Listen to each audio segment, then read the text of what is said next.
जैसे ही इलेक्शन आएगा कोई धार्मिक बन जाएगा, कोई हिंदू बन जाएगा, कोई मुसलमान बन जाएगा, कोई जाट, कोई गुर्जर, कोई दलित। जाति धर्म के आधार पे वोट दोगे तो फिर मन की बात होगी, काम पे वोट दोगे तो फोन भी नहीं है, वो इंटरनेट कहाँ से चलाएगा। ऐश्वर्या रेड्डी SRCC कॉलेज की लड़की है, सुसाइड कर ली उसने, 99% नंबर थे, वो देश का भविष्य थी, हैदराबाद की, पता है सुसाइड की उसने, क्योंकि लैपटॉप नहीं था। तो है नहीं, अनपढ़ है, गोबर मूत्र खाते हैं, हम घी दूध खाते हैं, दिमाग चलता, किताब पढ़ते हैं, मंदिरों में घूमते हैं, मंदिर मस्जिद करते हैं। मंदिर बनवा, स्टेट अगर मंदिर बनवाएगा तो education, school, college, university, road, सड़कें, बिजली, ये कौन करेगा। गरीब और गरीब हो गया, अमीर और अमीर हो गया। एक तरफ तो नोटबंदी करके इतना नुकसान हो गया, कितनी जानें गई हैं हमारे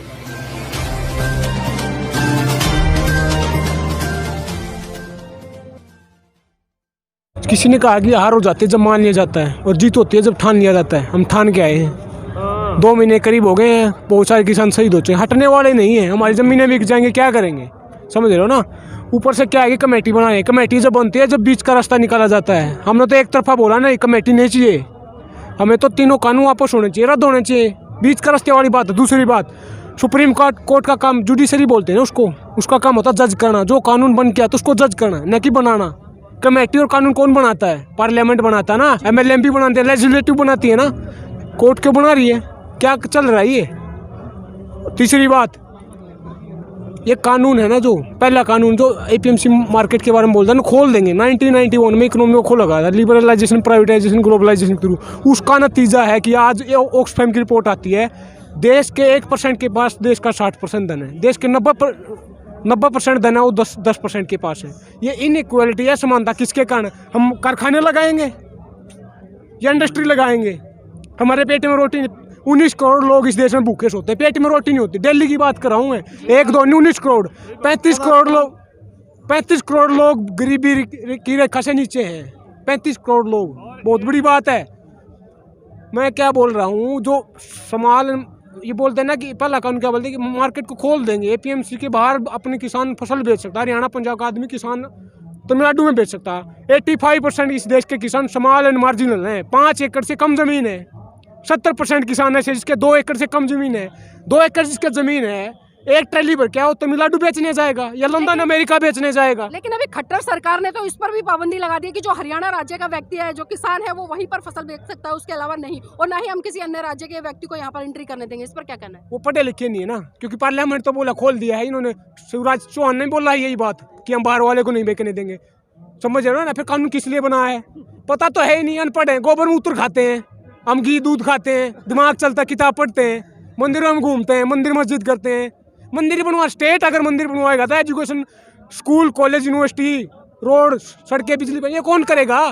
सरकार का ये काम होता है। मंदिर हमारा फेथ है, मेरा पर्सनल मैटर है, मंदिर हम अपने आप बनाएंगे। चल ये इतने मंदिर देश में बने पड़े हैं, क्या BJP वालों ने बनाए हैं, इनकी अथॉरिटी है इन पे, बकवास कर रहे हैं। लेकिन वो तो देशभक्ति है, उसको मंदिरों से ही आंकने का काम करते हैं, जो इस देश के लोगों का सर्टिफिकेट बांटते हैं, खासकर RSS। वो तो ये कहते हैं कि देशभक्त वही है जो हिंदू राष्ट्र की स्थापना करने में इनकी भूमिका निभाए। तो क्या कहेंगे, क्योंकि भारत देश में हर धर्म का व्यक्ति रहता है और संविधान हर व्यक्ति को समान रूप से किसी भी धर्म को मानने की आज़ादी देता है। लेकिन वहीं हम लगातार देख रहे हैं कि ये सरकार इस देश को हिंदू राष्ट्र की तरफ ले जाना चाह रही है और हिंदू राष्ट्र स्थापित करना चाह रही है। इस पर क्या कहेंगे। देखिए, ये क्या कह रहे हैं कि हिंदू राष्ट्र भगवा धारण करेंगे, मतलब कि मनुवाद क्या है। मनुवाद क्या है, ब्राह्मण, वैश्य, शूद्र, क्षत्रिय, समझ रहे हो ना। क्या ब्राह्मण पढ़ेगा सिर्फ इस देश में, ब्राह्मणों का राज होगा, दलित क्यों नहीं पढ़ सकता। बाबा साहब ने क्या किया था, एजुकेट, ऑर्गेनाइज, एजिटेट, यही बोला था ना। या पढ़े लिखे रहे सवाल कर रहे हैं, ये तो चाहते नहीं है ना कि पढ़े लिखे हैं। जब ये तो गोबर मूत्र की बात कर रहे हैं कि पढ़े लिखे तो सवाल करेंगे, ये बकवास कर रहे हैं। और क्या करें, मूर्तियां बनवा रहे हैं 3-3 हज़ार करोड़ की। इस देश में भूखमरी इतनी पड़ी है, 2 महीने किसान मर रहे हैं, छोटे छोटे बच्चे। अभी आपने शिक्षा की बात करी, अगर हम आंकड़ा उठाकर देखें, पिछले 1 साल से लॉकडाउन देश में लगभग हो ही चुका है, मार्च में हो जाएगा। यहाँ पर हम देख रहे हैं कि औद्योगिक घराने के सभी व्यापार चल रहे हैं, हर तरह से, पूरी तरह से हर मार्केट खुली हुई है, हर मॉल खुले हुए। लेकिन वहीं हम देख रहे हैं कि जो स्कूल है, जहाँ से इस देश का भविष्य निकलता है, उसको आज भी सरकार के द्वारा बंद किया गया है। तो इस पर क्या कहेंगे। देखिए, ये बोल रहे हैं डिजिटल इंडिया, ऑनलाइन एजुकेशन होगी। केवल 40 करोड़ आदमी है इस देश के एंड्रॉयड फोन है जिसके पास, 40 करोड़ सिर्फ, 40% नहीं, 40 करोड़, 130-135 करोड़। तो जिसके पास फोन भी नहीं है वो इंटरनेट कहाँ से चलाएगा। ऐश्वर्या रेड्डी SRCC कॉलेज की लड़की है, सुसाइड कर ली उसने। 99% नंबर थे, वो देश का भविष्य थी। हैदराबाद की, पता है सुसाइड की उसने, क्योंकि लैपटॉप नहीं था उसके दिमाग में। बच्ची थी, वो पता नहीं था कि पीछे रह जाऊंगी। ये भाग दौड़ बना, फेल पास बना दी है हमारी जिंदगी। दाएं दप्पा दूध लगा रखी है, बकवास कर रहे हैं। गुलू गुलू क्या लगा रखा है ये, मीटिंग है मीटिंग, बात करो सुलझाओ, 1 मिनट में काम बनेगा। ADR की रिपोर्ट आती है, एक एसोसिएशन फॉर डेमोक्रेटिक रिफॉर्म, वो बोलते कि देश के जो पार्लियामेंट में बैठे हैं ना, वो 43% क्रिमिनल हैं, सीरियस चार्ज अपराधी बैठे हैं। चिन्मयानंद और कुलदीप सेंगार जैसे रेपिस्ट, ये कानून बनाएंगे अपराधी, हमारा अपराधी कानून बनाएंगे तो ये ऐसे ही बनाएंगे। देखो लूट रहे हैं ना देश, मर रहे हैं ना। लेकिन भारतीय जनता पार्टी तो वो घर है, चाहे कोई कितना ही बड़ा बलात्कारी हो या आतंकवादी हो या कुछ भी हो, वो जब उस पार्टी को ज्वाइन कर लेता है तो वो सबसे सभ्य व्यक्ति बन जाता है। इस पर क्या कहना है इस पार्टी की? और क्या करेंगे, मैं क्या बोलूँ, अगर AC में बैठ के, लैट्रिन जोन्स में बैठ के, अगर एक ट्वीट से, एक कमरे के अंदर बंद बैठ के एक ट्वीट से हिंदू मुसलमान करके अगर काम बन रहा है तो काम करने की क्या जरूरत है, समझ रहे हो ना। ये तो बांट रहे और क्या कर रहे हैं।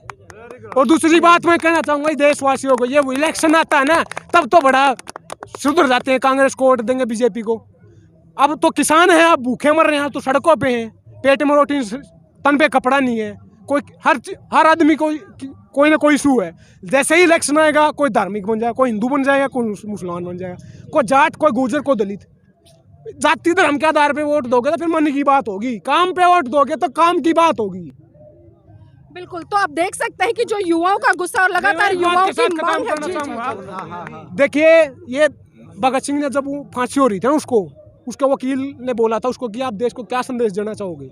उन्होंने बोला था कि साम्राज्यवाद मुर्दाबाद, इनकलाब जिंदाबाद। और मैं आज क्या कह रहा हूँ कि पूंजीवाद मुर्दाबाद, इनकलाब जिंदाबाद। एक बात और कहूँगा, उन्होंने बोला था कि लिख रहा हूँ अंजाम जिसका कल आगाज आएगा, मेरे खून का एक कतरा इनकलाब लाएगा। थोड़ा जोर से बोलियो, खून पतला नहीं हमारा, जम नहीं गया है। इनकलाब इनकलाब इनकलाब जिंदाबाद, इनकलाब जिंदाबाद, इनकलाब जिंदाबाद। बिल्कुल, इनकलाब जिंदाबाद, जय जवान जय किसान, लगातार ऐसे नारे गूंज रहे हैं। और देखो, ये 3 कानून जो है ना, मैं हिंदी में बात सबसे पहले करूंगा, क्योंकि मेरे जहां जो भाई हैं वो पंजाबी जो अच्छी तरह से नहीं समझ पा रहे, क्योंकि सभी स्टेटों के जो लोग जहां आए हुए हैं। ये 3 कानून जो हैं, ये दिया है तो नाम किसानों के लिए है, लेकिन ये जो किसानों के लिए नहीं है, ये कॉरपोरेट घराने जो हैं उनके लिए है। पहली बार तो ये है भी किसान अपनी फसल जो है वो कहीं भी इंडिया में बेच सकता है। ये कानून पहले भी था, लेकिन उसके लिए लाइसेंस लेना पड़ता था। ये लोग बड़े बड़े जो लोग फसल की खरीदारी करते हैं ना, उनको लाइसेंस लेना पड़ता था। तो इन्होंने ये कानून बना दिया। अभी किसान 2 बीघे वाला कहाँ जाके अपनी ज़मीन को बेचेगा, कहाँ फसल को जाके बेचेगा। ज़मीन तो पहले से कर्जा चक कर तो अपना वो काम कर रहा है। जब किसान जो है कर्जा लेके उसकी ज़मीन जो बिकने की कगार पर आई हुई है, वो बहुत मेहनत करता है कि कर्जे से मुक्त हो जाए, लेकिन वो फसल जो दूसरे स्टेट में नहीं ले जा सकता, वो तो जल्दी से 6 महीने की जो वेट करता है कि जल्दी से फसल बिक जाए और अपने जो खर्चों का भुगतान करे। सो ये जो कानून पहला है ना, ये किसान के लिए नहीं है। किसान अपनी फसल दूसरी स्टेट पे नहीं ले जा सकता। दूसरी बात, इन्होंने अब हम देखो इधर अपनी आवाज़ उठा रहे हैं, सभी को हक है लोकतंत्र का, राइट। इसी तरह सभी को हक है कानून में, कोर्ट में जाने का। और इन्होंने बोला कि कानून के पास नहीं जाने का, आपको SDM जो लोकल होगा उसके पास कंप्लेंट करेंगे। सो इसका मतलब ये हुआ कि भाई आप वहाँ नहीं जा सकते, दाल में कुछ काला है ना। सो इसलिए फिर ये जो कानून बनाया है कि हम कोर्ट नहीं जा सकते, इस पे भी शंका है क्यों नहीं जा सकते। अगर हमारा चेक बाउंस हो जाएगा, जिस भाई साहब ने किसी ने हमारी फसल खरीदी है वो हमारा चेक बाउंस हो जाएगा, तो हम किधर जाएंगे, SDM के पास कंप्लेंट करेंगे। कोर्ट का जो प्रोसीजर है क्यों ख़त्म कर रहे हैं। उसके बाद जो तीसरा कानून बनाया, सबसे पहले नोटबंदी क्यों किया था कि ये जमाखोरी बंद हो जाए, जो काला ब्लैक मनी ख़त्म हो जाए, है ना। इसमें भी गरीब आदमी जो है वो पिस गया, गरीब और गरीब हो गया, अमीर और अमीर हो गया। एक तरफ तो नोटबंदी करके इतना नुकसान हो गया, कितनी जानें गई हैं हमारे भाई लोगों की। दूसरी तरफ तीसरा जो कानून बना दिया कि आप जितना मर्जी स्टोरेज कर सकते हो। पहला कानून में आपको मैंने बताया कि किसान स्टोरेज नहीं कर सकता, वो जल्दी से जल्दी अपनी फसल बेच के अपने कर्जे का भुगतान करेगा, नहीं तो उसकी वो ज़मीन बिक जाएगी। तो इसलिए एक तरफ तो नोटबंदी करके बोला कि भाई हम तो जो जमाखोरी ख़त्म कर देंगे, काला धन ख़त्म कर देंगे। दूसरी तरफ बोला कि भाई हमने जो कानून बना दिया, अब जितना मर्जी स्टोरेज कर लो।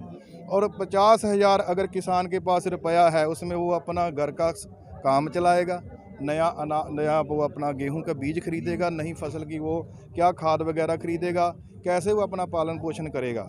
इसीलिए वो 50,000 में स्टोरेज नहीं कर सकता। जो कॉरपोरेट खजाने वाले लाख हज़ार करोड़ वाले ही स्टोरेज करेंगे, और स्टोर बन भी रहे हैं।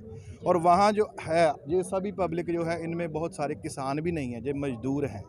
इनको और भी हमारे दिल्ली से जो लोग लोकल लोग हैं वो हमारे लिए इधर आ रहे हैं, हमारी हेल्प कर रहे हैं, हमारे साथ वो नारे लगा रहे हैं कि आप जो है कि बहुत ठीक काम कर रहे हो, क्योंकि ये हक की आवाज़ है। हम तो 10 रुपए की फसल बेच देंगे, लेकिन आम आदमी जो है वो 150 में फसल जो हमने अनाज वगैरह बेचा 10 का, वो 150 में ख़रीदेगा पर केजी।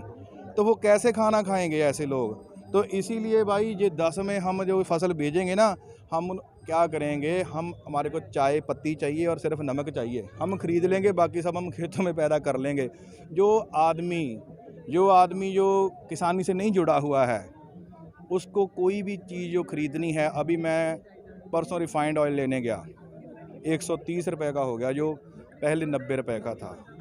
हम कुछ भी खरीदते हैं, सरसों के तेल की बोतल अपना वो खाना बनाने के लिए जो तुड़के वाली बोतल है, वो बोलता है जी जो ब्रांडेड है वो 160 की है, और दूसरी जो है जी वो 120 की है, 130 की है, जिसकी पहले प्राइस 80 रुपया हुआ करती थी।